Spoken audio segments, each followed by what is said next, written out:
Bien. Bueno, entonces vamos a ver el tema de las tecnologías en la industria 4.0.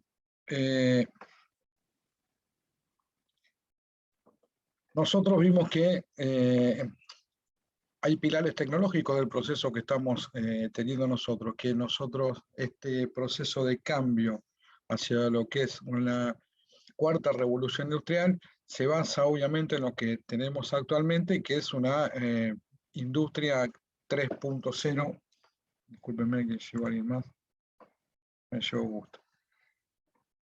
Hasta que nosotros... Perdóname, José, Sí. ¿querés pasarme el host por las dudas o el co-host? Así si va entrando alguien le doy ingreso yo, así no te Sí, dale, interrumpo. así no paro. Ahí voy, tenés razón, bien. Te doy el co-host. Ahí tendrías que tener control. Dale. Entonces, de a poco y radicalmente se va a transformar todo ese paradigma de 3.0 en lo que es 4.0. ¿Y para qué va a servir esto? Bueno, para tener un proceso que tenga un flujo continuo, integrado, totalmente optimizado y automatizado de nuestros sistemas productivos y todos nuestros sistemas de gestión. Si yo tengo un flujo continuo que está perfectamente automatizado, que no tiene errores, que está optimizado, que está diseñado para fabricar y donde yo puedo saber las necesidades del mercado directamente de información que me llega a mí de los clientes, bueno, seguramente voy a ser mucho más eficiente, mucho más productivo. Eso va a ahondar en que puedo tener mayor masificación de mis productos porque van a ser más baratos y van a ser altamente tecnológicos. Entonces va a cambiar toda la interrelación que hay entre el usuario, el cliente, el proveedor, el mercado en sí, todo el sistema de ventas y de marketing. Todo eso va a cambiar, con una gran interacción entre lo que son los humanos y las máquinas en sí. Entonces, lo hemos visto, voy a sacar, perdón, el volumen de esto. Hemos visto en las partes de almacenes, cuando vemos la parte de logística, ¿no? La cantidad de datos que nosotros podemos sacar todos en tiempo real. O sea, es muy grande la cantidad de datos que podemos sacar.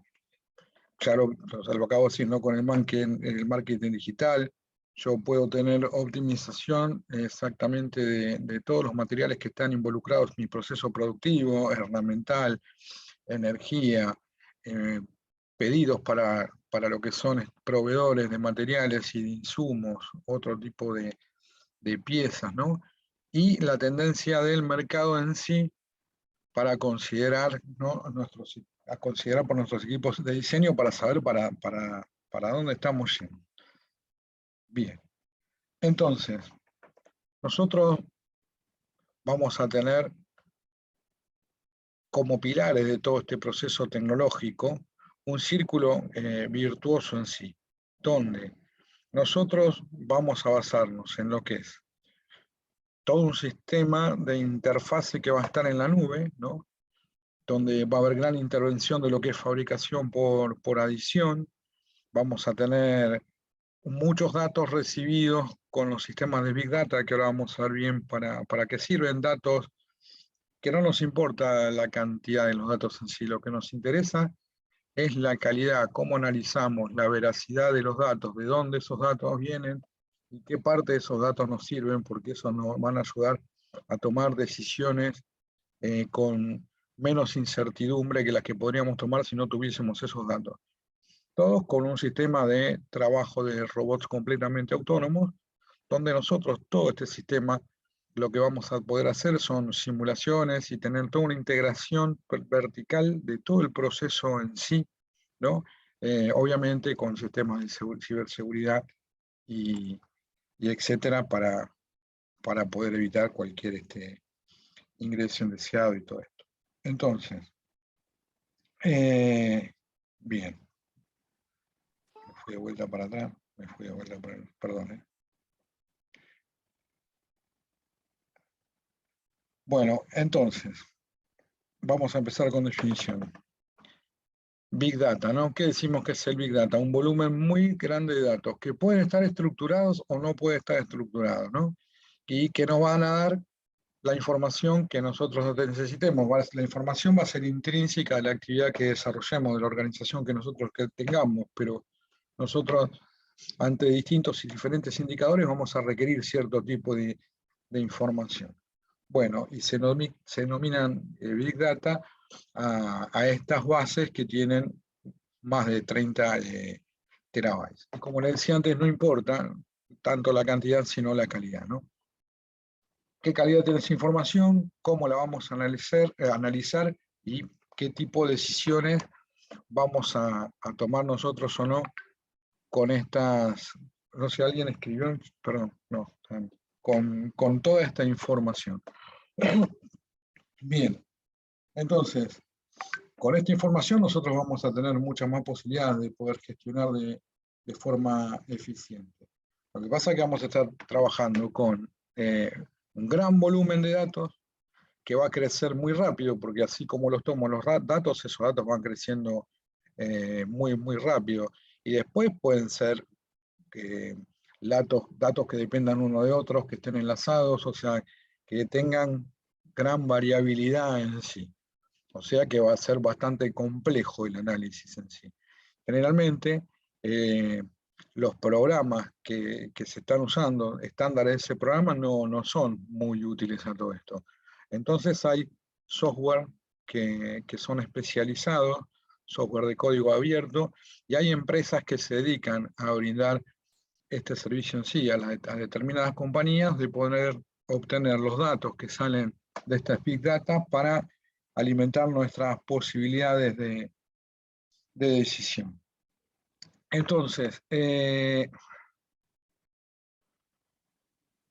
problema del análisis en sí es que no están todos ordenados y estructurados los datos con la información que nosotros tenemos, porque vienen de determinados tipos de frecuencia. O sea, pueden ser datos en la web, sensores que están incorporados a las máquinas o a los vehículos que nos dan datos distintos, distintas cosas que se van generando, de temperaturas, de proximidades, de seguimientos, de trazabilidad. Pueden haber datos que vengan directamente del Internet de las cosas, datos que les puede pasar a ustedes con cualquier búsqueda que ahora hacen por un smartphone, por una notebook, vía web, por el televisor, bueno, dispositivos de transporte de lugares, por ejemplo, uno vas con el GPS y sabes qué tiendas tenés cerca o por dónde pasás, bueno, y como dice acá, otros call center, etc. Entonces, el problema no está tanto en la cantidad, sino cómo hacer para enlazar estos datos que no están perfectamente estructurados. Y a su vez nosotros también podemos analizar otro tipo de datos. A ver, ustedes cuando van a comprar algo por internet, ¿no? Si lo hacen, por ejemplo, por Mercado Libre, y le van a comprar a alguien, ¿no se fijan los comentarios que tiene esa persona?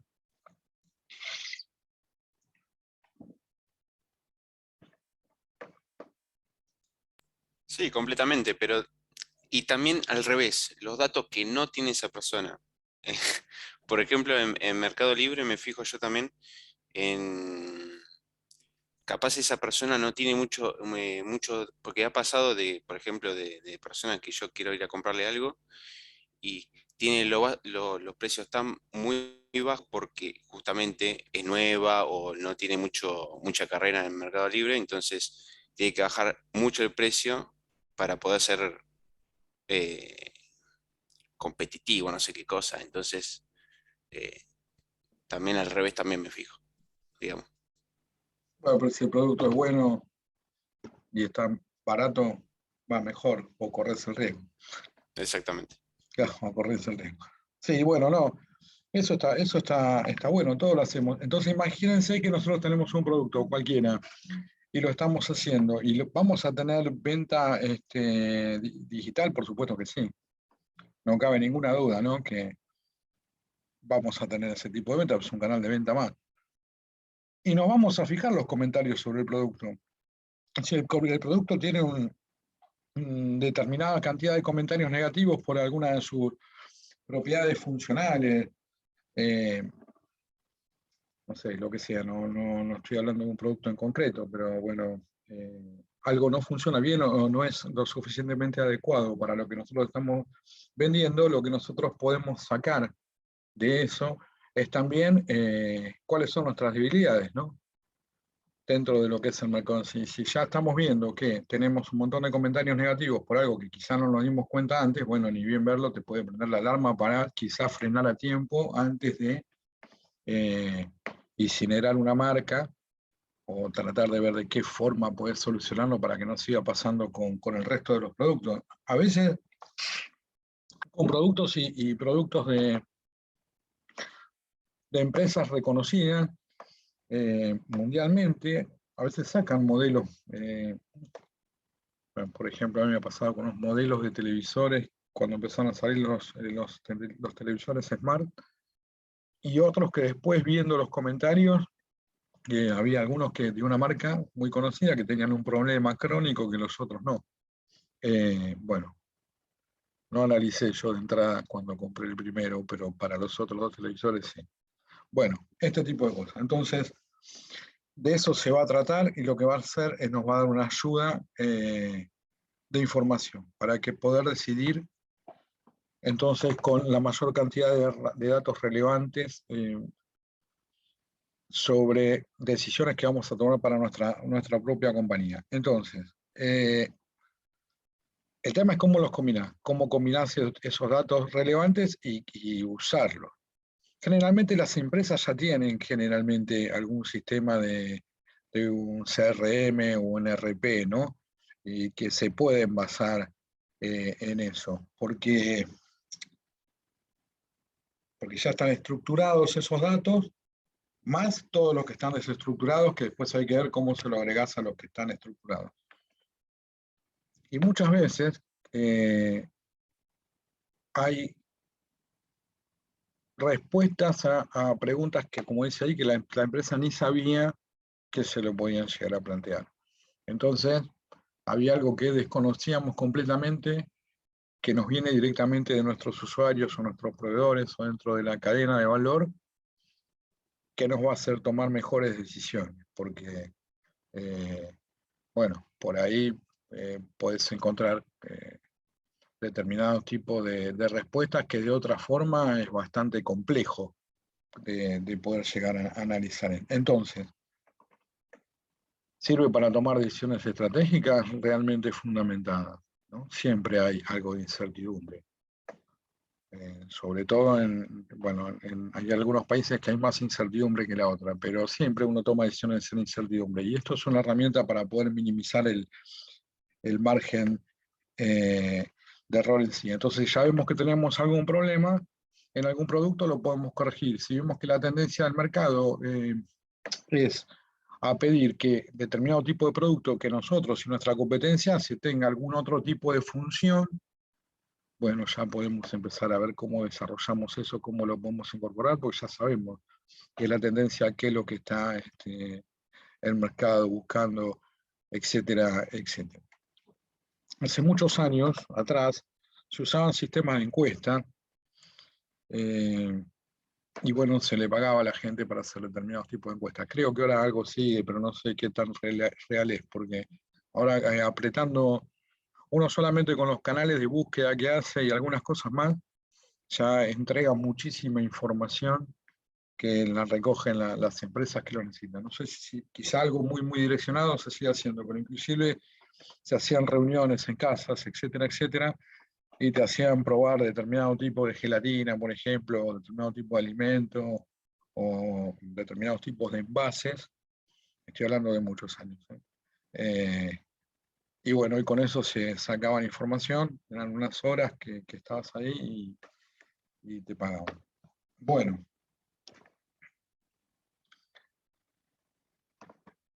¿Para qué puede servir entonces esto en sí, no? Bien.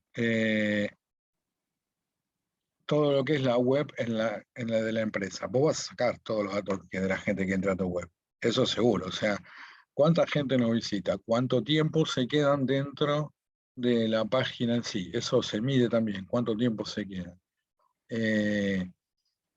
Si tomamos determinada media o no, por ejemplo, una promoción o poner determinado tipo de de palabras estratégicas en el buscador, nosotros vamos a lograr tener mayor permanencia y eso va a posicionar nuestra página también y vamos a poder ver qué cantidad de productos son los que la gente va, qué tipo de características busca. Bien, y ahí vamos a poder ir viendo cuánta gente cierra, qué es lo que ven, cuántos llegan hasta el tema económico, cuántos los descartan, por ejemplo, con alguna ficha técnica y demás. ¿Tienen idea de algunos tips como para posicionamientos de página? Se puede pagar, ¿no? Uno puede pagar para que posicionen su página, se le paga gente especialista, pero ¿hacía alguna idea general de cómo se posicionan las páginas? No hay que pagarle a Google, profe, para que te la ponga al principio de todo. Y tenés que pagar bastante para eso. Sí. Sí, con el ADS, ¿no? Es ADS Google, o también creo que tiene Facebook, Instagram, todas esas cosas también lo tienen. Te podés pagar para que te aparezca la publicidad tuya primero. Hay otra forma, sí, eso es pagando, está bien. Hay otras formas también. Sí, pero también depende de la programación HTML que tenga la página y que digamos qué tan actualizado sea. También, porque Google tiene como todos los sistemas tienen robots de búsqueda, ¿no? Que van buscando tips y palabras clave. Entonces, si vos sabés cuáles son las tendencias mundiales en determinados tipos de palabras, y vos, dentro de la información de tu página, incluís esos tipos de palabras, entonces analizas la búsqueda y lo que hace es recibe distintos tipos de palabras que combinándolas pueden dar tips de cierta tendencia de búsqueda en esa rama tecnológica, ¿no? O sea, si estoy haciendo cosas como las que hacemos nosotros de tecnología, algo que sea de make-up, maquillaje, puede ser tendencia, pero no lo voy a poner, pero digo sí, otras características en sí. Entonces el robot va leyendo que tenga determinados tipos de palabras. Después el tiempo de permanencia. El tiempo de permanencia es fundamental. El tiempo de permanencia que estén adentro de la página, las actualizaciones que tenga esa página también, eso se toma en cuenta, cada cuánto se va actualizando, etcétera, etcétera. Bueno, y con determinados tipos de tips, si vos podés hacer que las notas, los artículos o lo que vos pongas, yo hablo de casos particulares, ¿no? Son interesantes para la gente que los está leyendo, bueno, podés llegar a atraer más gente y la página sola se va autoposicionando. Obviamente hay gente especializada en esto que tiene más claro la actualización de tips y bla, bla, bla, bla, bla, que se pueden hacer aparte de pagar, ¿no? Directamente al proveedor en sí, que no tengo idea de costos ni de nada de eso. Si alguien sabe costos, yo la verdad que no los tengo claros. Bueno, no. Entonces, bien, vaya a saber lo que sale. Pero bueno, se puede posicionar así. Vos medís todo eso. ¿Cuándo entraron? ¿Dónde entraron? ¿Cuánto tiempo estuvieron? Tenés un tiempo de lectura promedio. Si lo que pusiste por ahí no es muy interesante, vas a ver que la mayor parte de la gente en determinado lugar ya lo dejó de leer. Si es demasiado largo, generalmente no se ven. Por ahí si es más corto, sí, más concreto. Bueno, etc. José, Después, sí. sí, también algo que se analiza mucho es la cuestión geográfica. Claro. De dónde vienen la mayoría de las visitas, cierto tipo de productos, ¿sí? Se va sectorizando también así. Sí, tal cual, porque vos sabés ahí dónde tenés un canal de ventas, un lugar, una localización de ventas. Vos sabés que en el NOA se ve mucho esto y aquello. Así, bueno. Claro, vas localizando los nichos geográficamente, digamos. Claro, y ahí podés tener una campaña más agresiva para ese lugar donde vos ves que tenés cierta demanda. Ahora no, hay muchísimas cosas que se compran así. Yo las últimas cosas que he comprado digitalmente, a ver, una bomba presurizadora la compré en Santa Fe. Bueno, y así compré distintos tipos de cosas acá, puedes comprar en el exterior, pero bueno, yo más o menos por lo mismo, un poco más lo compro acá. Por lo menos sé que el Santa Fe lo tengo más cerca que el chino y que acá adentro. Bueno, y así distintos tipos de cosas que te van viniendo de un montón de lugares, pero físicamente Esa gente acá no tiene ni siquiera un local. Y venden.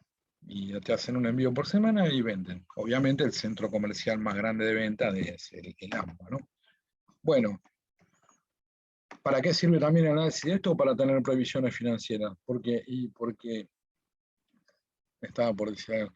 Puedes tener previsiones financieras con tendencias mundiales. Por ejemplo, sabemos que con el problema en Europa del Este hay un incremento del valor del grano, o sea, de los alimentos, un incremento del valor también de lo que es la energía.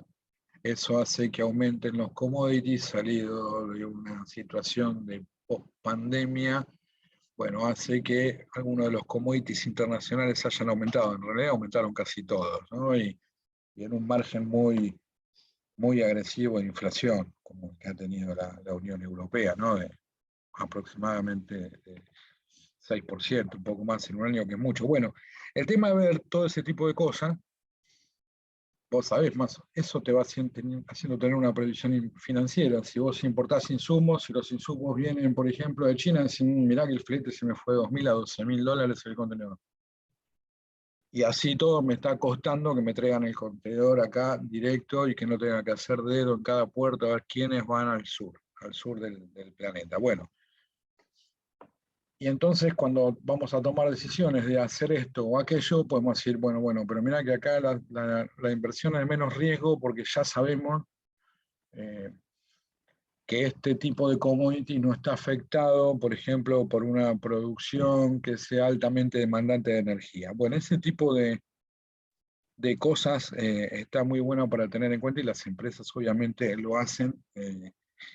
Y uno, en menor medida, si trabaja haciendo determinado tipo de cosas, tenés que tener una idea de para dónde va todo, porque si no las decisiones que uno toma son bastante menos eficaces que tomándola con datos. Entonces, publicidades.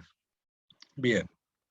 Publicidad, sabés que tenés el anuncio digital, compras completamente selectivas.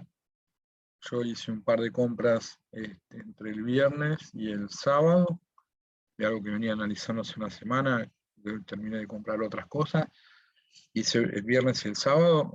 Hoy me avisaron que se van a fijar si la factura está realmente vigente o no, porque parece que se les había caído la página y tenían algunos problemas de disponibilidad de stock. Pero digamos que mientras estuve buscando, en la medida que fue ajustando y acotando la búsqueda, una vez que seleccioné modelos y un montón de prestaciones más de cosas que tenía que comprar, cada vez que prendía la computadora, el teléfono, tenía el sistema de navegación en el auto, y cuando freno en un semáforo me salía una publicidad de lo que había estado buscando hacía 20 minutos.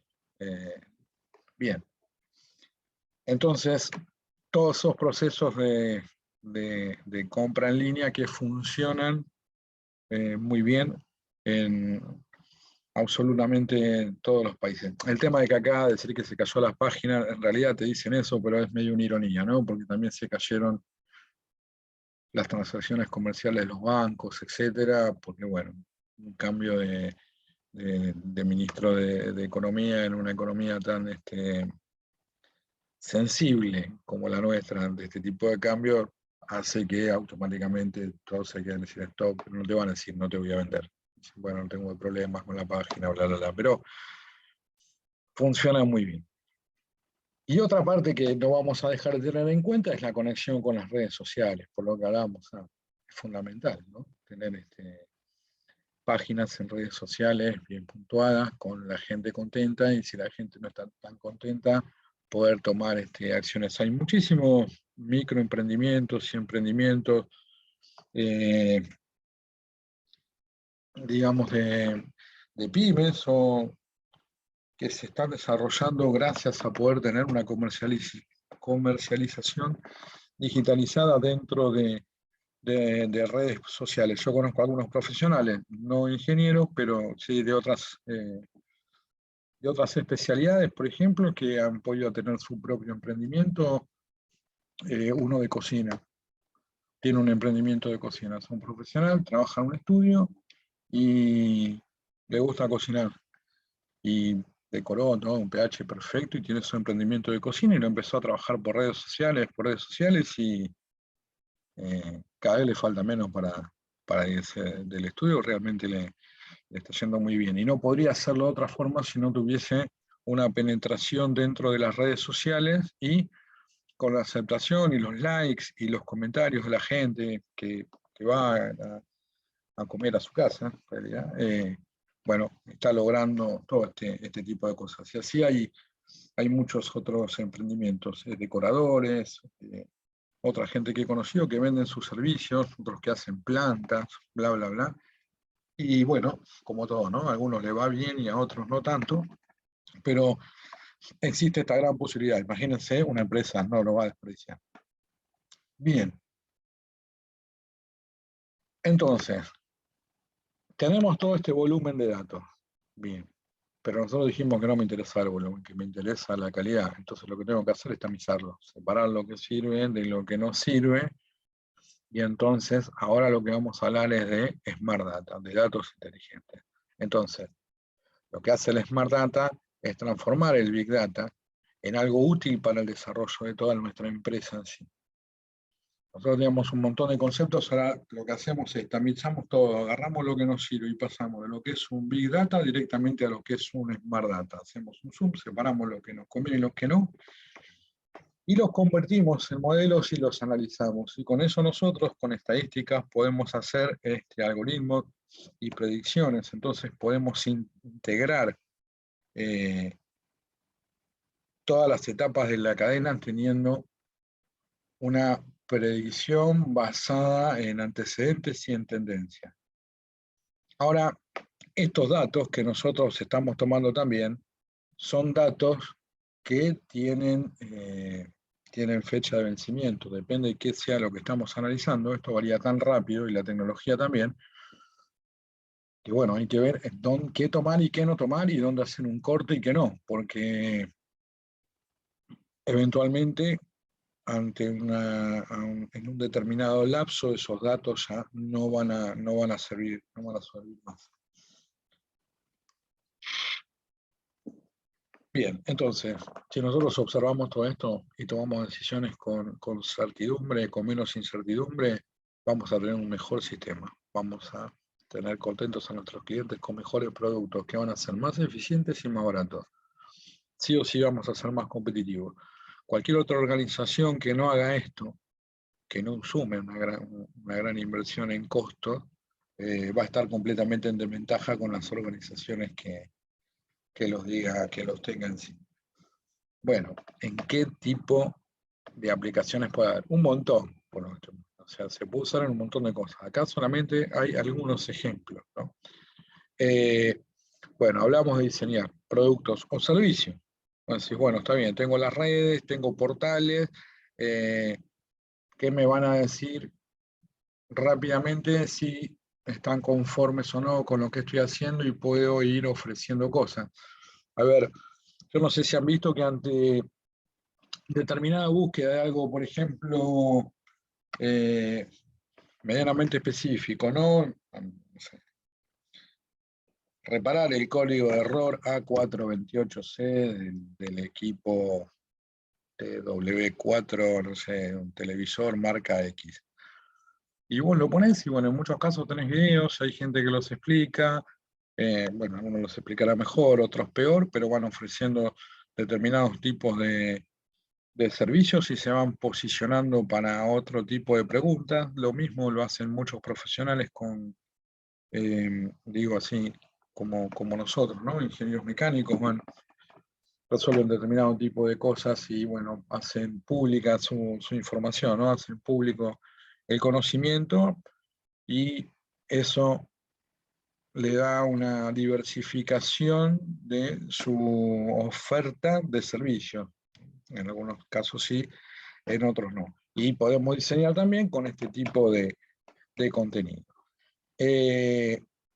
Después, bueno, en lo que son empresas, ¿no? de fabricación, de manufactura. Los sensores, ¿no? Los RFID, los RIFs, y los tenemos nosotros desplegados en todos los productos y tienen toda una interconexión por telemetría. Entonces, vos vas a saber exactamente qué trazabilidad vas teniendo con el producto, por dónde está, desde el momento en que salió, si son productos que necesitan mantener, por ejemplo, cadena de frío u otro tipo de prestación, sabes si ese tipo de condiciones se las están dando o no. Entonces, podemos ver cuál es la calidad de lo que estamos sacando, en qué tiempo ingresa, en qué tiempo sale, cuántos fueron descartados, si alguno estuvo bien, si alguno estuvo mal. Entonces, nos va a dar toda una idea, por ejemplo, al hacer el seguimiento por telemetría, cuánta distancia recorre el producto en sí, por transportes internos, cuánto tiempo está en almacenes, cuánto tiempo está en un lado, cuánto tiempo está en el otro. Bueno, ¿y eso para qué nos va a servir? Y es mucho mejor eso que un flujograma, ¿no? Porque vamos a saber perfectamente dónde está cada producto, cuánto tarda en operación, cuándo estuvo acá, cuándo estuvo allá, cuándo estuvo en el otro lado, etc. Y con eso está buenísimo porque entonces podemos optimizar todo lo que es el proceso de fabricación y de producción en sí. Hablo del proceso productivo en sí, como también de los insumos y de los materiales. También estuvo hace poco en una empresa donde salían las herramientas, o sea, las herramientas de corte, etcétera, pero también el herramental de mano, y la gente que pasaba por los galpones tenían todos, tenía toda una trazabilidad absoluta. No me acuerdo el nombre, no sé si se puede decir también. Sí, no hay problema, Cargill. Pues. Comentale un cachito que tengo acá un tema doméstico de 30 segundos. Dale. El almacén, por ejemplo, de insumos, ¿sí? Insumos, herramientas, o sea, donde están el almacén general, digamos, el taller de mantenimiento, por ejemplo, para entrar tiene un portal, ¿sí? Un portal que directamente tiene sensores, digamos, para este tipo de sensores de radiofrecuencia. Entonces toda persona que entraba o que entra al almacén queda perfectamente identificada y cada herramienta, o sea, cada elemento que va a sacar del almacén tiene un tag de radiofrecuencia. Entonces, directamente el portal ese por donde se ingresaba al almacén, o sea que no hay manera física de entrar, sino a través de esa puerta, censaba quién tenía qué herramienta. ¿Sí? A la vez cada sector era lo mismo, iba haciendo el seguimiento punto a punto de dónde iba esa herramienta, dónde estaba y a cargo de quién. ¿Sí? Entonces identificaba a la persona, identificaba el elemento que había sacado del almacén y en una pantalla táctil pregunta si eso es correcto. Si eso es correcto se le dice que sí, si no tiene que volver a pasar o de alguna manera volver a repetir hasta que identifique correctamente la herramienta. Eso como para darle, digamos, una chance a la persona a que retire un elemento del almacén, ¿no? Sin identificar. Y a su vez, por ejemplo, todo lo que eran insumos más pequeños, ¿sí? Que estamos hablando desde guantes, lentes, protectores auditivos, lubricantes, hasta repelente de insectos, ¿sí? Hasta repelente de insectos. Por toda la planta están repartidas máquinas expendedoras, ¿sí? Todas conectadas por Wi-Fi entre sí y a un servidor. Y directamente se le avisa al proveedor de ese insumo, que es el encargado de mantener ese stock en la máquina. Esto antes llevaba muchísimo tiempo y dinero de control, porque generalmente había muchas cosas que como no había trazabilidad y un control tan exhaustivo, se perdían. Más en los depósitos, en los pañoles, ¿no? El pañol, el que estaba en depósito en el pañol, generalmente era la gente que estaba ahí. No, nadie entra a un pañol a buscar cosas que no sea el encargado. Somos todos buenos, pero bueno, a veces por ahí no tanto y se pierden cosas. Lo que pasa es que tenía que llegar a un punto de equilibrio de qué tan caro me salía a mí hacer todo un control, por ejemplo, de, no sé, cinta aisladora, guante, bulonería, hay determinadas cosas que se perdían, pero llevar un control con un movimientos grandes, ¿no? Si tengo un pañuelo con 10 instaladoras no pasa nada, pero digamos, si tengo 1000 de esto, 2000 de aquello, 3000 de lo otro, decís, bueno, se me perdieron, no sé, 1 litro de aguarrás, 20, las latas de 20 litros. Bueno, ahora con esto no, podés controlar absolutamente todo. Y aparte no estás un control tan grande administrativamente para seguir todo eso, porque automáticamente te marca la trazabilidad, qué entró, qué salió, quién se lo llevó, cuándo y por dónde fue. Impresionante. Totalmente, Claro. totalmente. No, Y tengamos en cuenta que un almacén de eso, hay varios en toda la planta, ¿no? Pero claro. solamente ese almacén debe tener más de 3000 metros cuadrados cubiertos, nada más. Claro, el almacén solo y andás a ver cuántos trabajan ahí, pero que ahora cada vez menos, porque el trabajo administrativo debería ser monstruoso. Tomar Claro. día a día, quién se llevó, quién te va a controlar. Imagínate si al final del No, no, día, el almacén ya no tiene a nadie, ya claro, no hay, no ya hay no quedó gente. personas. Claro, pues el del almacén se lo da el supervisor que tiene 10 tipos a cargo, tiene al llegar el día 100. Al jefe le llegan 100 papeles, al gerente le llegan 1000, nadie lee nada de eso. Y ahora es totalmente automático. Bueno, bien. El uso de la información también de los call centers. O sea, bien. Yo de todas formas quiero decirles que me encanta todo esto, por eso estamos hoy acá reunidos. Sin embargo, hay muchas veces que pido por favor hablar con un ser humano, ¿no? Porque hay veces que, si bien se van, eh, se van perfeccionando los sistemas, ¿no? Y hay como una actualización del software y entonces van dando más opciones por rama que antes no se les ocurría, pero después de pasar por el quinto menú, ya estoy cansado de apretar 8, 4, 2, 3, 7 y llegar a una opción, por ejemplo, que me diga ninguna de todas las anteriores, y eso es medio complicado. Está, a ver, seguramente porque está mal hecho, ¿no? En las empresas que está bien, funciona bien. Pero a mí en particular, eventualmente, me gusta hablar con algún ser humano, cuando hay algo que no me lo puedo resolver rápidamente por el menú. Esa opción está cada vez menos, porque por lo menos en mi caso, cada vez que pido hablar con un ser humano, cada vez es más tiempo, se ve que hay más gente que lo hará o tendrán algún problema crónico. Y después, bueno, el tema de la venta minorista, de lo que es el distribuidor de productos, es otra forma de diferenciación, ¿no? En la venta de productos y también de servicios, porque muchas veces la atención que uno tiene que es personalizada en un determinado local minorista es la que determina una determinada compra. Ante valores similares, ante valores similares de productos similares que uno está buscando, por ahí la diferencial de eso termina siendo lo que es el conocimiento y el análisis del conocimiento de los clientes con respecto a los que están comprando y el asesoramiento del vendedor que tengas ahí, ¿no? Por ejemplo, ¿no? No sé, vas a comprar un piso, hay un montón, y vas porque viste este y lo otro, y fuiste a un hogar donde te pasó el vendedor y te dijo, no, mira, este piso no, pero ¿sabes qué? Ahí le está pegando la diclórica, ahí no va también, mira, te llevo un par a la luz, así se ve con luz de la calle. ¿Luz natural te pega? No, bueno, entonces ni que lo ponemos acá.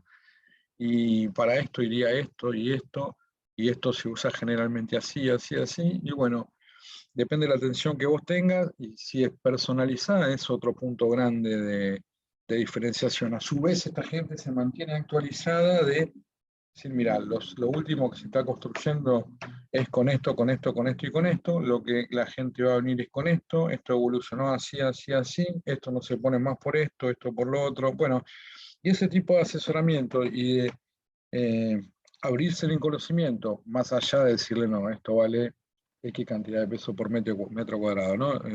Esa información sola no, sino hacer esa diferencial donde uno puede ganar la fidelidad del cliente en base a un diferencial y un plus que le están poniendo directamente en la venta. Más allá de lo que podamos hacer nosotros con determinados productos como profesionales, bueno, en los minoristas también. Y entonces, toda esta información y de esta evolución que se va recabando en sí, lo que va haciendo es cada vez más eficiente ese proceso. Y si nosotros tenemos la credibilidad de nuestros clientes que nos vienen a comprar a nosotros porque saben que somos serios, responsables, los asesoramos, tenemos una amplia gama de productos y de servicios que le pueden servir y que se lo damos al cliente, bueno, seguramente nos van a hacer caso cuando recomendemos una cosa a otra, nosotros vamos a estar actualizados y, bueno, si tengo clientes recomendables con un buen producto, a un precio competitivo, seguramente me va a ir muy bien. Bien, entonces, la clave para tener poder tener una ventaja competitiva y para que no tomemos una decisión que puede ser un error muy grave, es la calidad de los datos del Big Data. O sea, si nosotros tenemos una buena calidad de datos, seguramente vamos a tener ventaja competitiva. Y además nos va a impedir incurrir en algún error grosero, ¿no? Basándonos en algún tipo de datos que no sean reales. Por eso también la fidelidad de los datos es algo importante, porque bueno, hay datos en las redes que no son tan así. Fíjense que bueno, se compran determinados tipos de seguidores, se compran determinados likes, hay informaciones que no son reales, que se replican en varios lugares y parecería que es así o no, y eso marca una tendencia, y estos movimientos así también repercuten no solo en economías regionales y en productos específicos, sino a veces puede llegar a ser hasta a un tema global, ¿no? Porque con determinada información, digamos que la mayor parte de la población hace algo, y bueno, si todos hacen algo al mismo tiempo, bueno, por ahí es medio complicado. Pero la fidelidad de los datos, entonces, es algo fundamental para saber dónde estamos parados. Entonces, bueno, ¿qué vamos a tener que hacer? Bueno, tener bien claro de qué calidad de datos estamos hablando. Y entonces, bien, para eso, ¿qué vamos a hacer? Bueno, nosotros, para poder saber qué calidad de datos tenemos, vamos a tener que tener seguridad informática, por ejemplo, en situaciones bancarias o transacciones financieras. Entonces, si estoy viendo transacciones en la parte bancaria en sí, con datos reales, bueno, voy a poder hacer, yo viendo las tendencias internacionales, voy a poder ver qué tipo de análisis de riesgo tengo y eventualmente, no sé, por ejemplo, por falta de liquidez o por algún tipo de aumento internacional, de alguna tasa de interés, voy a empezar a tomar medidas correctivas para poder seguir manejándome dentro de ese mercado financiero. Sí, la seguridad de no tener transacciones fraudulentas, básicamente, ¿no? Porque nosotros sí tenemos todo un sistema, vamos a comprar, vamos a vender, vamos a invertir, vamos a hacer todos nuestros movimientos de dinero, casi todos van a ser digitales. Entonces la seguridad es fundamental, porque si hay fraude en cualquier tipo de la cadena, bueno, vamos a salir perfectamente perjudicados. También, cuando habla ahí de la parte, acá habla en la filmina de la parte de informática, otra cosa que se usa usar mucho, los logs, ¿no? En cualquier servicio, para mejorar y las TICs, o sea, las tecnologías de información y comunicación, analizando todo esto, las mejoras sí. Y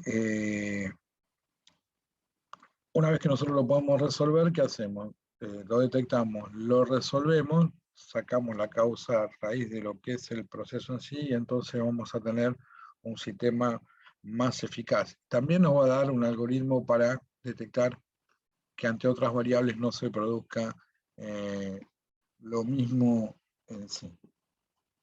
Después, bueno, en la parte de salud, nosotros podemos tener registros de pacientes, por ejemplo, con determinados tipos de patología o no, con datos biométricos sí, si tiene o no tiene obra social, tipo de sangre, si eso no es hipertenso, si eso no es alérgico a algo, bien, podemos tener ese tipo de calidad de datos en sí.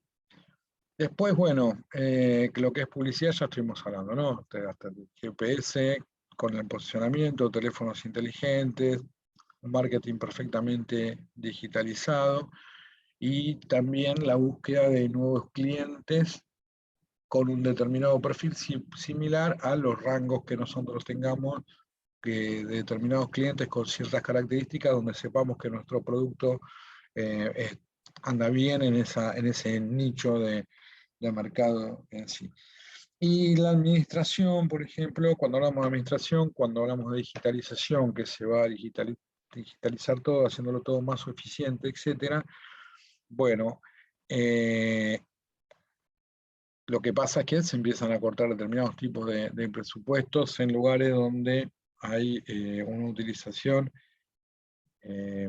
intensiva de capital humano cuando no tenés procesos altamente digitalizados. Acá el ejemplo que estamos dando es, por ejemplo, en la parte judicial. Yo no sé si alguno ha tenido la oportunidad de estar en algún juzgado o ir a algún lugar y ver la cantidad de archivos que se tienen sobre resoluciones que se sacan y que no son digitales, etcétera, etcétera. Bueno, hacer todo esto con bajo presupuesto puede ser un desafío, pero ya se va digitalizando prácticamente toda la documentación. Bien, entonces,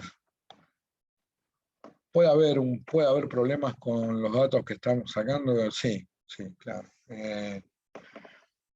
¿Por qué? Y bueno, porque hay que ver si son reales o no, ¿no? ¿Qué veracidad tienen? ¿Qué valor significa para nosotros? ¿Cuál es el volumen?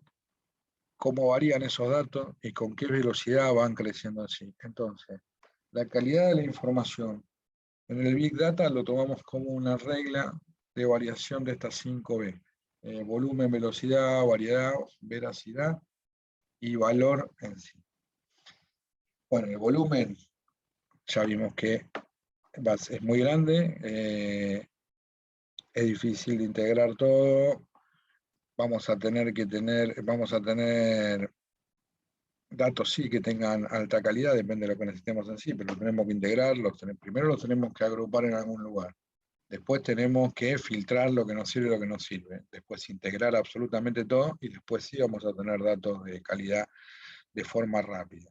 Ahora, cuando yo no los tengo estructurados los datos, como lo puedo tomar, tener en un MRP de algo interno, no tengo mis datos estructurados, bueno, ahí es un poco más complicado. Entonces, transformar lo que no está estructurado en algo estructurado, que es algo que hay que hacer, porque vamos a tener que transformar todo eso y poder agruparlo según indicadores intrínsecos a la actividad, bueno, vamos a tener que tener una gran capacidad de procesamiento de datos en sí. Bueno, entonces, los estructurados, mucho problema no teníamos. Con los no estructurados, sí, porque en doble trabajo, ver cómo los estructuramos depende de dónde los sacamos. Entonces teníamos la cantidad y la velocidad. Ahora tenemos otro tema que es la variedad. Bien, ¿y vamos a sacarlos de la web? Sí, claro que sí.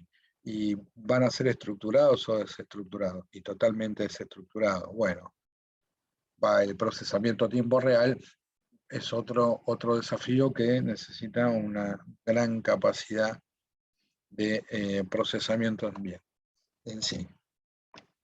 Y después los datos cambian. Cuando hablamos de veracidad, que era algo que creo que nombré hace un rato, los datos van cambiando constantemente. Entonces, por ahí el tiempo de validación que tiene es bastante corto. A ver, no sé, un determinado modelo de televisor.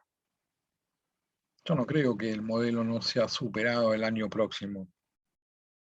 dentro de la misma marca, con las mismas prestaciones. Yo supongo que, no sé qué opina usted, al otro año ya va a haber un televisor con las mismas características que el anterior, que lo superen algo, con otro número de modelo. No creo que estén más de un año.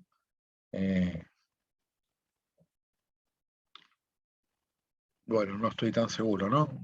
No soy especialista en televisores. Por ahí pueden poner algún otro tipo de ejemplo, pero digamos que la obsolescencia del dato puede ser bastante rápida.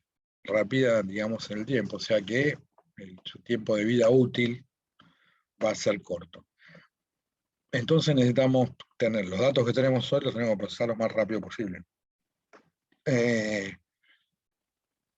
¿Para qué? Y para tener ya el periodo de validez de ese dato en sí, tomar decisiones con los datos que tenemos, sabiendo de dónde lo estamos sacando. Y bueno, después tenemos el dato, ¿no?, de los datos falsos, como hay noticias falsas, como hay fake news, hay datos que son falsos, que pueden estar hechos a propósito, sean malintencionados deliberadamente para perjudicarnos o no, que fueron mal informados, y bueno, hay que poder filtrar todo esto. Entonces, el desafío no es la cantidad de datos, sino es la calidad de datos, la información que nos van a dar los datos. Y de todos esos datos que nosotros tenemos con real valor y que son significativos, tenemos que saber cuáles nos van a servir a nosotros para tomar decisiones estratégicas. De datos que vamos sacando vamos a tener ciertos indicadores. Nosotros ya vamos a tener indicadores dentro de lo que es la estrategia de decisión de nuestra compañía, que va a tener que ser flexible, obviamente la estrategia también por la variabilidad que tenemos en todo esto, pero la clave es esa, entonces, tener datos de calidad. Lo voy a admitir a Iván. Datos de calidad para que nosotros podamos decidir sobre nuestro canal de ventas, sobre diseñar para fabricar, cómo vamos a diseñar en sí, cómo lo vamos a comercializar, cuál va a ser nuestra cadena de producción, cómo vamos a hacer un servicio al cliente postventa, cómo va a ser rearticulada toda nuestra logística. Bien, para eso, por ejemplo, nos sirven estos análisis de datos. ¿Cómo venimos hasta acá?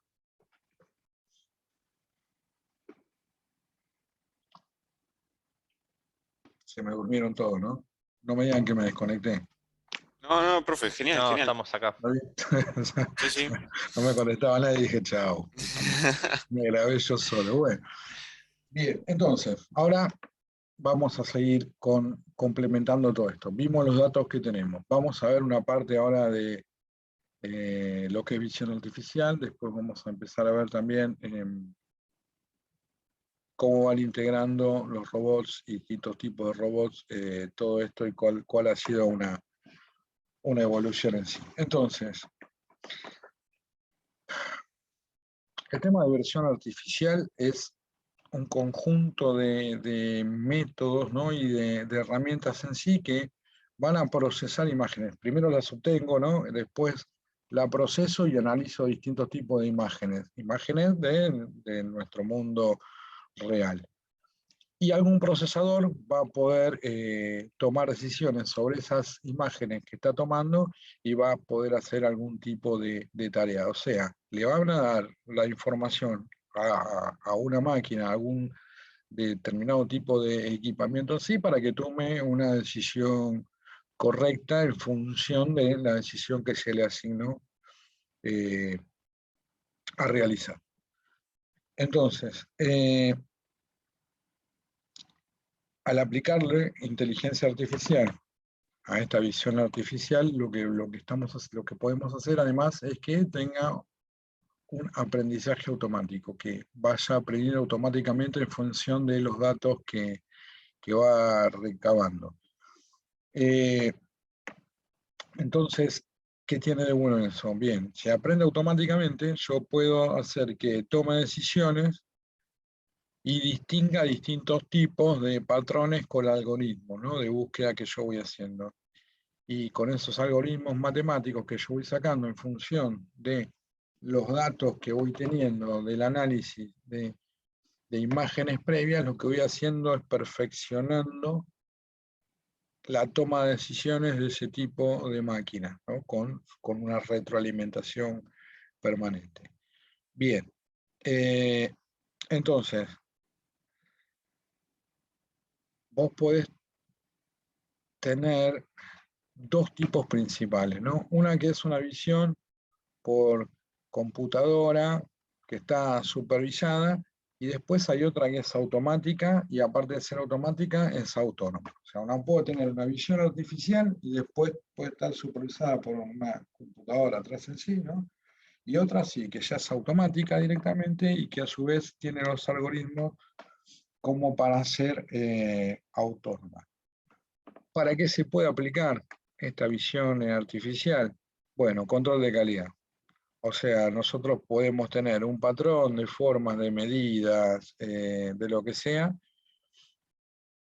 de packaging, bueno, de lo que se les ocurra, ¿no? Imagínense que yo puedo tener algo que ya sé cómo va a ser la imagen, tengo un patrón ideal, puedo tener límites de tolerancia dentro de lo que es el ideal, depende de lo que sea, más o menos algo, y entonces automáticamente con esa visión yo puedo saber si la pieza está bien o si está mal, si tiene algún tipo de defecto, si el packaging no cumplió con lo que tenía que cumplir, si dimensionalmente no tiene las medidas que tiene que tener o la forma que tendría que tener la pieza en sí o los alimentos. Con un determinado flash yo puedo sacar en distintas, no sé, curvas de tensión, corriente, bueno, puedo sacar muchas cosas, ¿no? Entonces lo puedo usar a sistema de, ¿cómo es acá? De fabricación, alimentaria, electrónica, de construcción, de lo que quiera. Bueno, es una forma de hacer un control de calidad muchísimo más rápido, mucho más eficiente y con una actualización, ¿no? Con un retrofit bastante importante. Lo que hablaba hace un rato Damián, ¿no? La gestión de almacenes. Te puede contar los productos tranquilamente. O sea, puede identificarlos visualmente y dentro del mismo almacén y hasta contarlos, depende del tamaño y cómo esté, ¿no? Que pueda verlos, pero puede identificarlos y saber perfectamente dónde están y cuántos son. Bien, y también puede detectar algún tipo de objeto, lo que me puede hacer que es impedir un movimiento para evitar el tipo de colisiones o no, o determinar un determinado tipo de objeto específico con el que puede llegar a trabajar la máquina en sí. Otra aplicación importante es en seguridad, tomando datos de la persona, uno puede analizar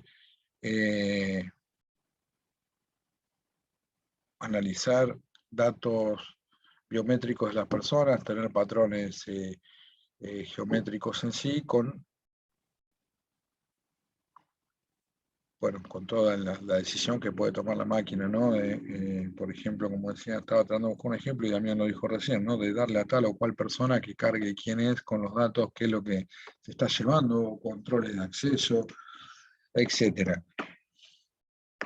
Controlar, cuando hablamos de embalaje y expedición, ¿no? Si tiene toda la trazabilidad, la cantidad de paquetes que van, hacia dónde van, que correspondan con lo que son los pedidos, tanto al ingreso, al salida, o sea, todo lo que es el embalaje, la expedición, la recepción de los materiales en sí, dentro de lo que es el tránsito de ciudades, poder manejar la coordinación de todos los semáforos y la red vial, viendo dónde están los puntos de mayor concentración de automóviles, pueden ver, detectar objetos, medir velocidades, hacer distintas iteraciones como para saber cómo variar la red de semáforos, ¿no? Dejar más segundos estos en número de aquellos, cambiar sentidos, etcétera, etcétera. Bueno, y también esto se usa mucho en edificios y en industrias, y bueno, lo están haciendo en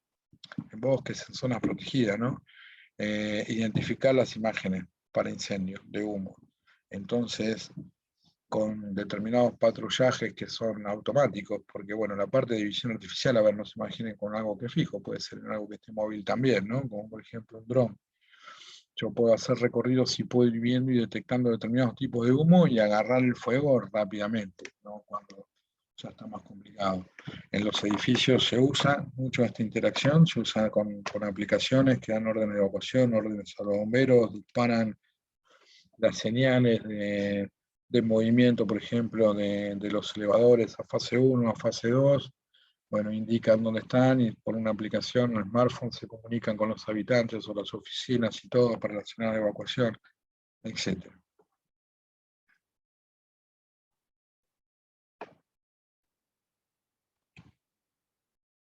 Bueno, a ver, bien.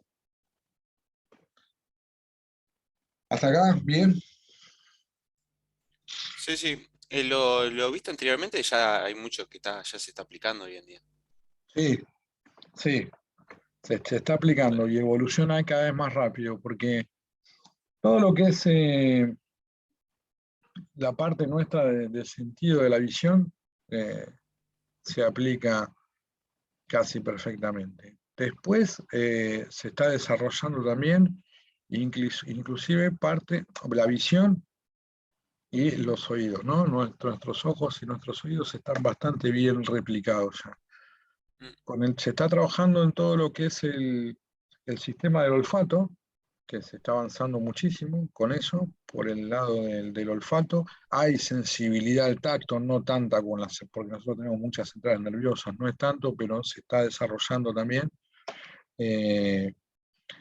Bueno, y la parte degustativa, ahí no tanto, pero se está usando y se viene perfeccionando cada vez más. Eso.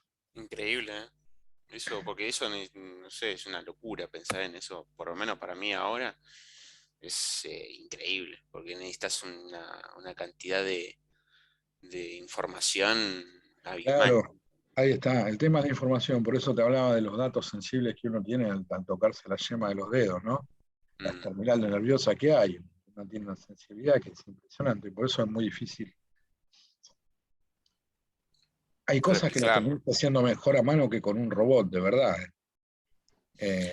Hay gente que hace cosas que hay determinados tipos de motores y terminaciones de cosas que tenés a una tecnología bárbara, pero hay tipo artesanalmente, hay Paul Iván debe tener un problema, porque entra y sale todo el tiempo. Bueno, necesitas poder manejar un montón de información y un montón de datos de forma muy rápida, porque la decisión la tiene que tomar. Totalmente. Y además que, no sé, por ejemplo, igual esto ya es medio filosófico, pero es que nosotros tuvimos para desarrollarnos miles de millones de años, y bueno, esto de la robótica recién arranca. Sí, espero que no termine como muchas de las películas. Esperemos que no. Que digan, claro, mira, se están comiendo todo el mundo, el problema son ellos, no nosotros, claro. Un Por poco ahora, un poco de verdad tienen igual, ¿eh? lamentablemente sí.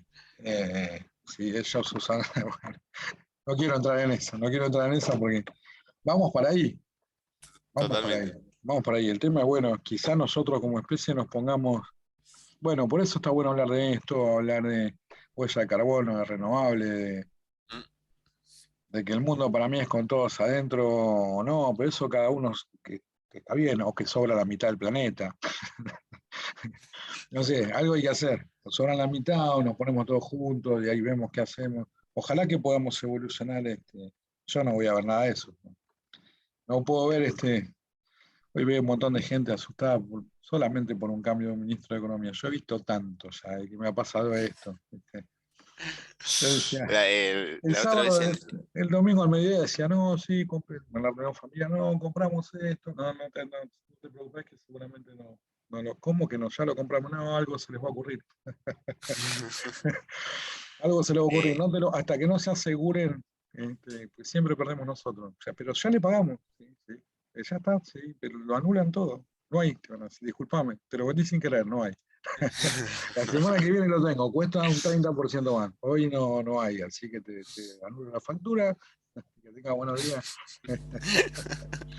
Bueno, y eso vos lo encontrás en cualquier parte, o casi, supongo que habrá algún país similar, pero no son muchos, ¿eh? ¿De qué cosa? Que vas a comprar algo y después de que lo pagaste y lo compraste te pueden llamar y decirte, no, no había. Disculpame. Disculpame, ¿sabes qué? Me equivoqué. Yo te lo compré el viernes, el sábado o el sábado completamente. No sé. De hecho, todavía no me confirmaron. Hay un par que me llamaron para decirme, no, estuve comprando un montón de cosas, ¿no? Algunos sí. Hoy no hay transferencia bancaria. Está caída la página de los bancos. Es decir, en serio. No te puedo transferir. Tenía que cobrar unas cosas que me iban a transferir. Dijo, no te preocupes, yo tampoco pago. Si no podés, no tengo.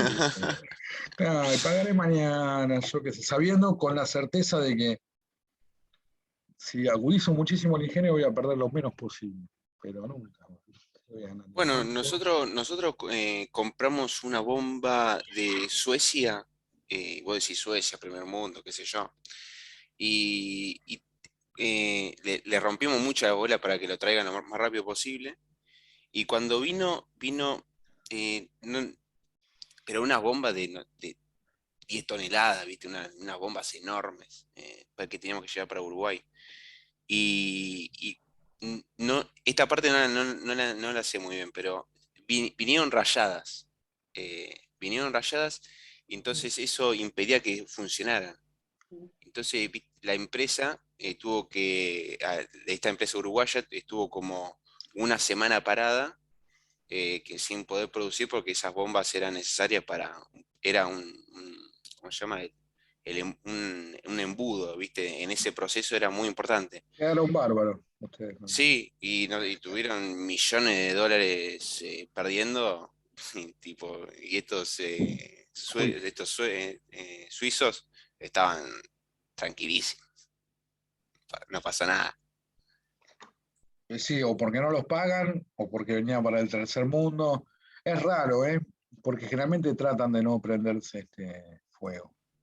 No, igual sí es verdad, ¿eh? Tipo, fue con esta bomba específicamente tan importante, pero después con el resto todo muy bien con ellos. Y a veces pasa, lo que pasa es que, bueno, ya te prendiste fuego, la próxima vez no le comprás, si podés. Exactamente. Si podés, no te compro más nada, y los uruguayos ustedes tampoco lo van a comprar tan mal. Porque Esa es la vos cagada. elegiste la bomba, jodete, claro, yo no te quiero ver más. Nunca, por más que me pagué, porque después voy a reclamar el punitorio, lo que está firmado, pero Y el completamente lucro, entendible. el lucro Completamente entendible. cesante. Un país, a ver, yo me reclamás, no sé, me estuviste una semana, la empresa grande, no ponele 10 millones de dólares.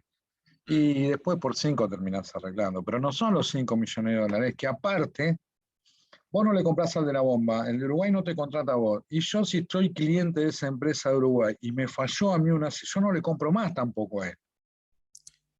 Claro, porque no importa por la razón, sino No el me tipo, importa. no me la trajiste, y me la Joder, trajiste mal, vos me cagaste. dijiste que vos me dijiste que esto estaba funcionando tal día, yo me comprometí a eso. No funcionó Exactamente, y perdimos todos. Todos. exactamente. Sí.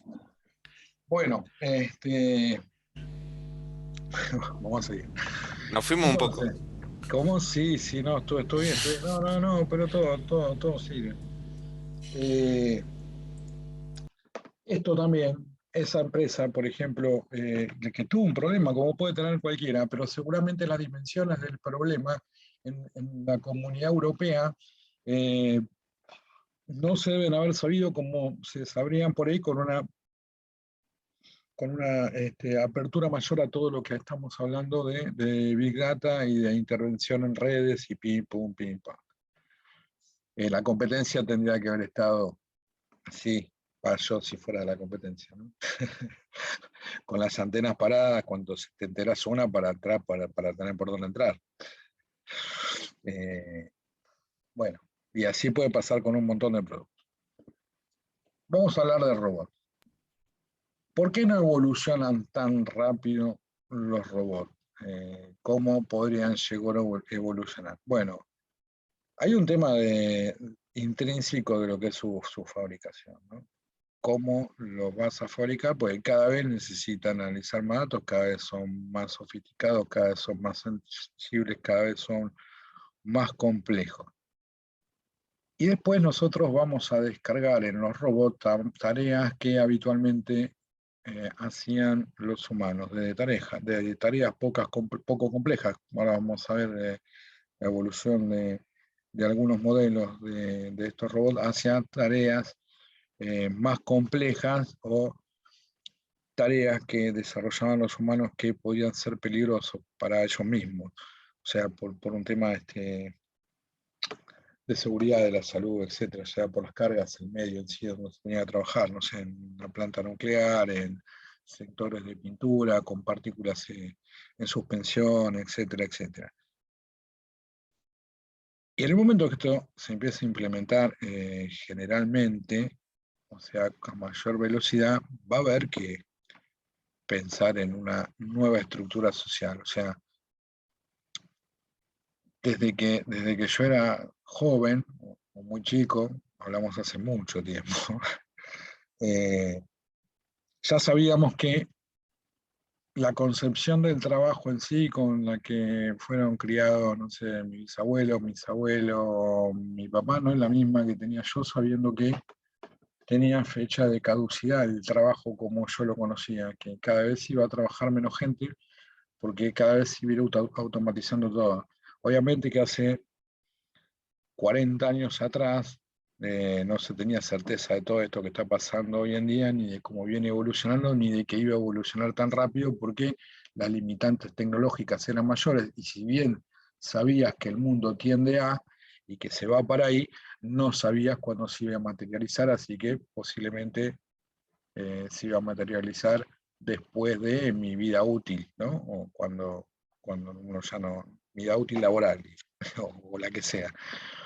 La cuestión es que se puede hacer, sí, viene evolucionando, sí, no va más rápido porque uno por las restricciones todavía que hay tecnológicas, pero la otra es un tema social, porque el trabajo en sí, como nosotros lo conocemos, no va a existir más. O sea, van a haber menores puestos de trabajo más calificados, con producciones más eficientes en sí, de alta tecnología, con una reducción de costos, reducción de energía. Sí va a haber más empresas, pero va a haber que buscar otro sistema de trabajo y algún tipo de entramado social para que puedan vivir más o menos todos, ¿no? Trabajar, van a tener que trabajar todos. Hablo de a nivel mundial, porque si no trabajaría muy poca gente y todo lo demás que... Pero bueno, hay ciertas ideas, depende cuáles sean las simpatías políticas de unos u otros, hay distintas teorías y ideas de cómo poder subsanarlo y de alguna forma se va a tener que hacer. Entonces, vamos a hacer un poquito de historia con esto, los primeros robots, y salen más o menos después de la Segunda Guerra Mundial. ¿Y para qué se hacían? Y bueno, ya hablamos, ¿no? Tenías que poner, por ejemplo, gente trabajando, estaban empezando a hacer pruebas después de las primeras pruebas, ¿no? Con todo lo que es energía nuclear, por ejemplo. Algo que sea muy, muy tóxico. Bueno, empezaron a utilizar robots para esto. Y lo usaban en la industria también aeroespacial. Ahora, ¿eran baratos? No, obviamente que no. Era una tecnología de punta, incipiente, y ¿de dónde sacás el presupuesto? ¿Eran de uso masivo? No, claro, para nada. ¿Por qué? Y porque necesitabas un gran presupuesto para poder utilizar estos robots. Imagínate los procesadores que tenían. En ese momento las funciones no solamente eran acotadas, sino que los costos eran altísimos en hacer algo de esto. Pero todo esto se va aparejado también un sistema de investigación que viene atrás para poder perfeccionar eso. O sea, se toma una decisión que no es más barata que lo que se tiene actualmente, por ejemplo, mandar, ¿no? el reloj, el Viking o el Survivor, mandar algún robot en la industria aeroespacial, y obviamente que no es una decisión económica. Si uno lo ve directamente por el valor neto a invertir con lo que se va a sacar, y bueno, es una decisión estratégica.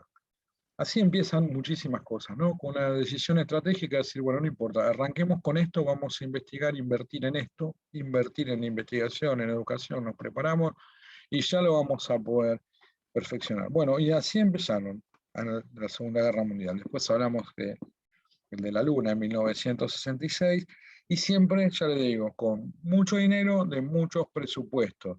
Entonces vos podías poner partidas de tener un budget, poder tener un presupuesto aprobado de inversión de dinero que justifique todo esto. Por ejemplo, el ejército de Estados Unidos. Y después, bueno, sí, estuvieron otros tipos de robots, más o menos en el 55, en el Reino Unido. General Motors instaló y patentó robots para su línea de producción en el 61, 1961, y al principio se los llamaba máquinas de transferencia, ¿no? Porque lo que hacían era poder transferir una pieza dentro de lo que es un sistema productivo de una máquina herramienta a la otra, o sea que agarraban una pieza desde una operación y la transferían a otra, ¿no? Para que siga así en operaciones sucesivas, ¿no? Obviamente con un sistema de producción push, o llevaba distintos tipos de piezas para un sector de ensamble o de montaje para que finalizara la producción en sí. Esta es una imagen, ¿no? del Survivor del año 68. Bien. Después se siguen haciendo investigaciones teóricas. Bueno, ya hablamos del Instituto de Tecnología de Massachusetts, ¿no? Que la verdad que ha hecho muchísimas investigaciones dura mucho tiempo. Y lo que acompañó la evolución y el desarrollo básicamente fue el desarrollo de sensores y poder tener mejor precisión para poder darle mejor movilidad y mejor agilidad a todo ese robot en sí. Los sensores son sensores que analizaban inclusive lo que estuvimos viendo recién, ¿no? de la visión, de tener toda esa visión artificial y otro tipo de sensores comparativos para que pueda establecer algún tipo de relación con el medio. Entonces, se mantenía con, por ejemplo, algún tipo de brazo, mano mecánica, tiene cierta sensibilidad. Bien. Entonces, más o menos por los años 70 aparecen los robots industriales, son brazos robóticos industriales, sí tenían sensores y podían hacer tareas muy variadas porque básicamente son reprogramables. Entonces nosotros podíamos poner algún tipo de programa en función de la limitación del movimiento, ¿no? Del largo del movimiento, para qué zona y qué ambiente estaban preparados, en cuántos ejes se mueven, pero digamos que pueden hacer muchas tareas distintas y son reprogramables para ser utilizados. Entonces, el robot puede distinguir y puede elegir cuándo va a hacer determinado tipo de trabajo, con qué herramienta lo hace, de distintos tipos de piezas puede elegir cuál es la que va a usar, o distintos tipos de matrices, cuál es la que va a montar, etcétera, etcétera. O sea, ya tienen ese tipo de capacidad. Ese tipo de capacidad añadida a las otras capacidades particulares que tenían ya los robots en sí, de poder trabajar en ambientes nocivos y en algo que sea perjudicial para la salud. Pero, bien, ya tenían una evolución bastante posterior. Lo que estamos viendo acá es un brazo robótico de 3 ejes de Epson. Bien. En esa época, por ejemplo, General Motors empezó a incorporar primeros robots de pintura ahí en Noruega, ¿no? Y bueno, Nissan y Hitachi le empezaron con Japón de todo esto, y las fábricas de acero sueca. Bien, y acá están el primer robot de acople así universal programable, lo llamaron Puma, no por las siglas en inglés, no por nuestro seleccionado de rugby. Bien. Entonces, a mediados de los 80, empezaron a evolucionar muy rápido para por el control de voz en sí. Entonces, empezaron a desarrollar ya mayor sensibilidad táctil, lo que les daba poder hacer trabajos con mayor precisión, se podían comandar a voz, y entonces empezaron a hacer algoritmos de programación cada vez más específico en sí. Siempre con desarrollos que eran específicamente para la industria, pero generalmente partían de desarrollos en la parte militar en sí. A nadie se le ocurriría hoy que vaya a desactivar una bomba a una persona físicamente si puede hacerlo una máquina. Bueno, con las minas antipersonales es un poco más complejo el tema, pero yo hago de algunas que están localizadas, generalmente se puede mandar un robot. Lo de las minas no he visto desenterrar campos de minas hace, ¿cuánto?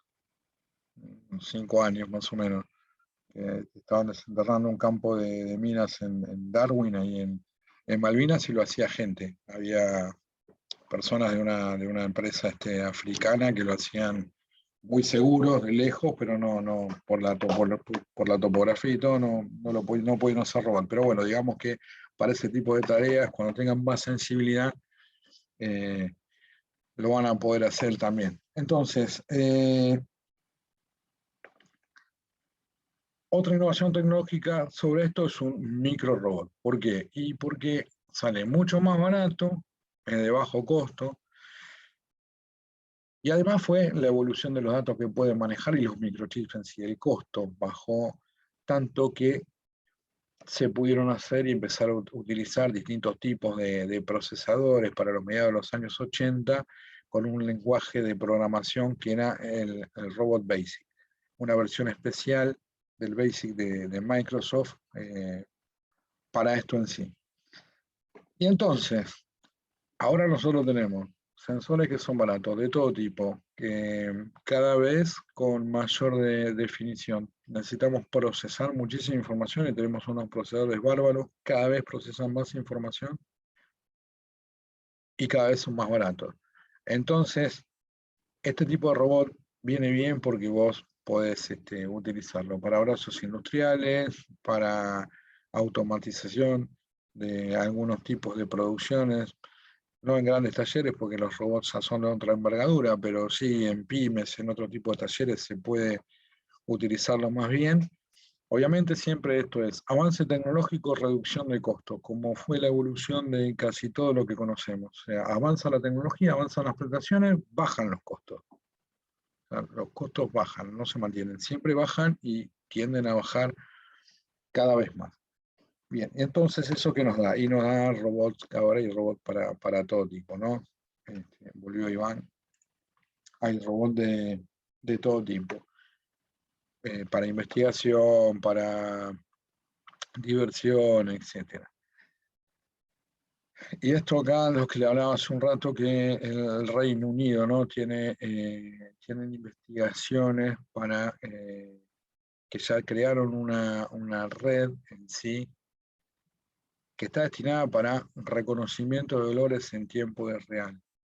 Y eso le va a dar otro salto de calidad, porque si el robot ya gana otro más de nuestro sentido, como el olfato, bueno, ayudaría muchísimo, porque hay un montón de cosas que nosotros detectamos por el olfato. Si el robot pudiese tener toda esa información y el robot utiliza ese sistema de olfato como lo utilizamos nosotros, bueno, puede emplearse, tener diversas aplicaciones, muchísimo más de las que están teniendo en este momento, ¿no? Yo puedo hacer la atravesabilidad de un paquete por sus códigos, por saber qué temperatura tiene, qué temperatura no tiene, cuál es su forma, pero si detecto que hay olor a que algo no está bien o está entrando en descomposición o no es un olor habitual, o hay un olor a aceite, hay un olor a gas, hay un olor a gas, bueno, hay un montón de cosas que podría servir.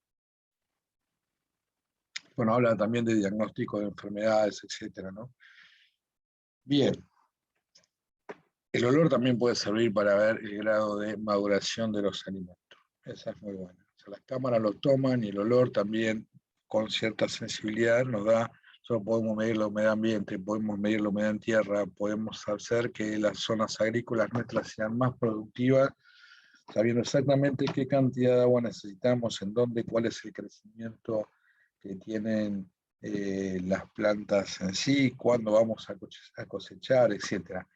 Y este es un ejemplo de imagen de un tractor que está robotizado para usos agrícolas.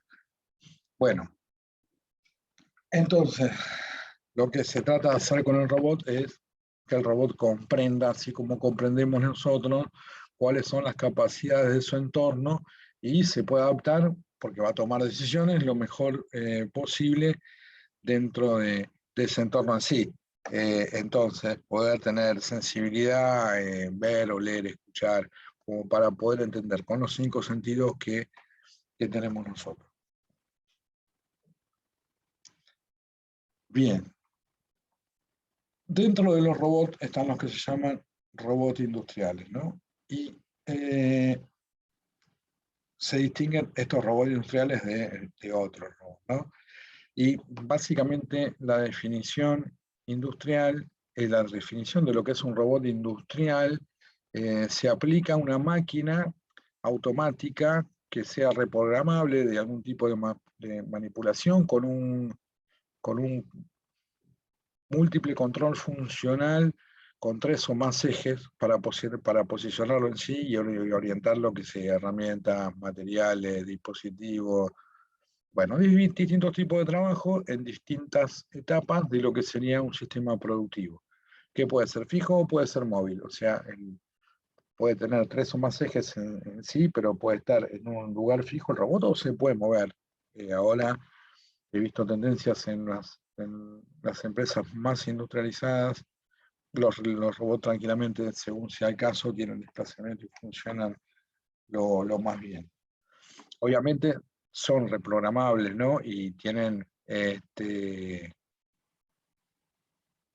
reprogramables, tienen multifunciones sin que vos tengas que cambiarle nada físico al robot en sí. O sea, puede hacer un montón de cosas con la forma que ya tiene, solamente con un tema de programación. Bien. Ahora, cuando hablamos de un sistema robotizado directamente, es algo más grande que un robot industrial. Y ahí, bueno, puede ser cualquier tipo de sistema que desarrolle algo que venía desarrollando el ser humano y que interactúan con humanos o con otros robots en sí. Pero no serían robots industriales. Ahora, este tipo de robots industriales los podemos clasificar en 3 tipos. Hay de primera generación, segunda y tercera. De primera generación, bueno, los que hablamos, ¿no?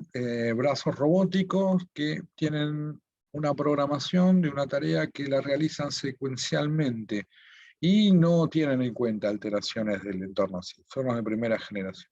O sea que mecánicamente tienen multifunciones y con un control, digamos, sencillo o bastante básico para poder, para poder tener controlado, valga la redundancia, perfectamente el movimiento que va a hacer. O sea, y esto lo puede hacer, el control de ese movimiento se puede hacer repetidamente. Cuando el trabajo es fijo, lo puede hacer repetitivamente si está programado. Ahora, sí, también puede ser que se pueda variar algún tipo de característica con cierto ciclo de trabajo así. Puede ser que también tenga algún tipo de control manual, ¿no? Porque alguien puede controlar las tareas del manipulador directo. Bueno, entonces esa es otra forma, sino como le dije, una secuencia que sea fija, otra que sea variable. Después vinieron los robots de segunda generación. Y ya empiezan a tener interacción con lo que es el medio, que es lo que se está buscando, ¿no? Y empiezan a actuar con determinadas variables. Entonces pueden utilizar visión artificial. No estamos hablando todavía de la interacción de la visión con la inteligencia artificial. Sí, visión artificial. Entonces pueden saber qué van a agarrar, pueden saber y determinar qué van a hacer y con qué. Entonces, puede adaptarse a distintos tipos de movimientos porque está viendo qué es lo que se excita y con cierta programación se puede readaptar. Generalmente tienen, bueno, el procesamiento de datos es mucho más amplio que lo de primera generación y no, generalmente no se desplazan, no tienen movimiento en sí. Bien. Y después viene la tercera generación, considerada, cuando hablamos de robots inteligentes, robots. ¿Por qué? Bueno, tienen capacidad de autoprogramarse. Entonces, ¿qué quiere decir eso? Que se adaptan en tiempo real a entornos cambiantes y planifican automáticamente qué es lo que van a hacer. O sea, van teniendo ciertos algoritmos que en la medida que los va utilizando, tiene la capacidad de poder cambiar esos programas y hacerlos más eficientes. La interacción de datos es muchísimo mayor que en el resto. Tienen la visión artificial, reconocimiento de voz, sensores táctiles. Bueno, lo que hace la IA en todo esto es englobar todo esto para una reprogramación y que vaya reaprendiendo. ¿Siguen en constante evolución? Sí, no avanzan más rápido por las dos primeras situaciones que le dije. Pero bueno, pueden planificar sus tareas, pueden aprender del entorno, pueden cambiar lo que están haciendo en función de lo que le está pasando al entorno, siendo de aplicación de robots industriales. Esta sería la clasificación en sí. Bien. ¿Cómo vamos hasta acá?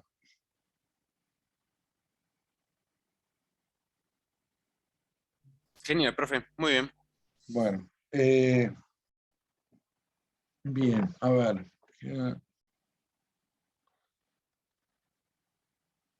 Bueno, hasta acá va bien, porque el resto